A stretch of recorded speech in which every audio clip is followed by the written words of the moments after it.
పక్కన మంత్రి నాదెళ్ల మనోహర్ ఏమో సివిల్ సప్లైస్ మంత్రి. రైతుల దగ్గర నుంచి ధాన్యం సేకరిస్తున్నాం. 48 గంటలు డబ్బులేస్తా ఉన్నాం. 24 గంటల్లోనే వేసేసామని చెప్తున్నారు.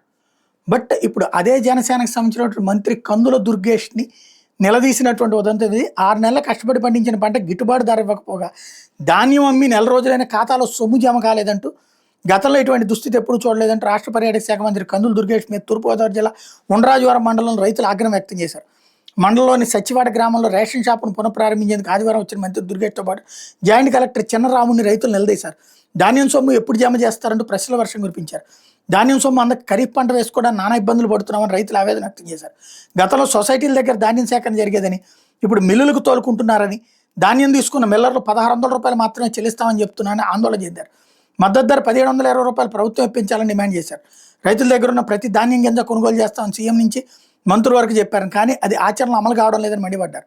ఉండ్రాజవరం, పెరవలి మండలాల రైతులకి ధాన్యం సొమ్ము 22 కోట్లు రావాల్సి ఉందని వివరించారు. దీనికి స్పష్టమైన హామీ ఇవ్వాలని భీష్మించారు. దీనికి స్పందించిన దుర్గేష్ పౌర సరఫరాల మంత్రితో మాట్లాడి సమస్యను 2 రోజులు పరిష్కరిస్తానని హామీ ఇచ్చారు.